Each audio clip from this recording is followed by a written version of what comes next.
परम पूजनीय डॉक्टर हेडगेवार जी कहते हैं, हमारा धर्म तथा संस्कृति कितनी भी श्रेष्ठ क्यों न हो, जब तक उनकी रक्षा के लिए हमारे पास आवश्यक शक्ति नहीं है, तब तक वे विश्व के आदर के योग्य नहीं होंगे।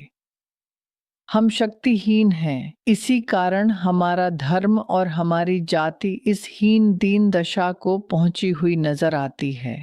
परम पूजनीय डॉक्टर हेडगेवार जी कहते हैं, हम पर आज तक जितने भी आक्रमण तथा अत्याचार हुए हैं, आज भी जो हो रहे हैं, उनका उत्तर एक ही हो सकता है, हम प्रचंड शक्तिशाली बने। यह केवल संगठन के द्वारा ही उत्पन्न कर सकते हैं, अन्य किसी भी मार्ग से इस शक्ति का निर्माण नहीं हो सकेगा। परम पूजनीय डॉक्टर हेडगेवार जी कहते हैं, हमारी हिंदू जनसंख्या का पलड़ा बहुत भारी है। संसार की कुल जनसंख्या का हम 5वां हिस्सा हैं। इतनी विशाल जनता यदि सुसंगठित हो जाएगी, तब उसकी ओर टेढ़ी नजर से देखने का साहस संसार के किसी भी शक्ति को नहीं होगा। विश्वास कीजिए, हिंदू शक्ति संपूर्ण संसार में अजेय सिद्ध होगी। पप्पू डॉक्टर जी के समय हिंदू जनसंख्या विश्व का 5वां हिस्सा थी। आज वह विश्व का 6ठा हिस्सा है। परम पूजनीय डॉक्टर हेडगेवार जी कहते हैं, यह ठीक तरह से समझ लो कि संघ न तो व्यायामशाला है और न मिलिट्री स्कूल है।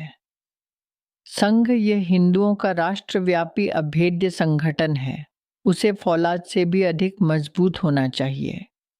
परम पूजनीय डॉक्टर हेडगेवार जी कहते हैं, बढ़ते बढ़ते एक ऐसा स्वर्ण दिन अवश्य आएगा जिस दिन सारा भारतवर्ष एक दिखाई देगा।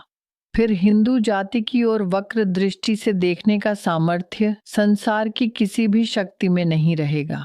परम पूजनीय डॉक्टर हेडगेवार जी कहते हैं, हिंदू जाति का अंतिम कल्याण इस संगठन के द्वारा ही हो सकता है। दूसरा कोई भी काम राष्ट्रीय स्वयंसेवक संघ नहीं कराना चाहता।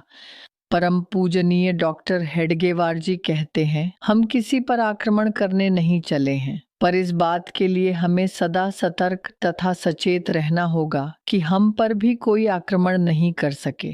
परम पूजनीय डॉक्टर हेडगेवार जी कहते हैं, हम इस महान कार्य के प्रति अविचल निष्ठा रखें। यह हमारे जीवन का एकमेव कार्य है। अपने ध्येय को हम अपने हृदय पटल पर अंकित कर लें। हमें समूचे हिंदू समाज में नवचैतन्य भरना है तथा निर्भय वृत्ति उत्पन्न करनी है। सामाजिक भाव शक्ति निर्माण कर समाज के प्रत्येक व्यक्ति के हृदय में हमें स्वाभिमान तथा आत्मविश्वास जागृत करना है। परम पूजनीय डॉक्टर हेडगेवार जी कहते हैं, राष्ट्रीय स्वयंसेवक संघ ने खूब सोच समझकर अपना कार्यक्षेत्र निर्धारित किया है और इसलिए वह अन्य किसी कार्य के झमेले में नहीं पड़ना चाहता। ध्येय पर दृष्टि रखते हुए हमें अपने निश्चित मार्ग पर अग्रसर होना है।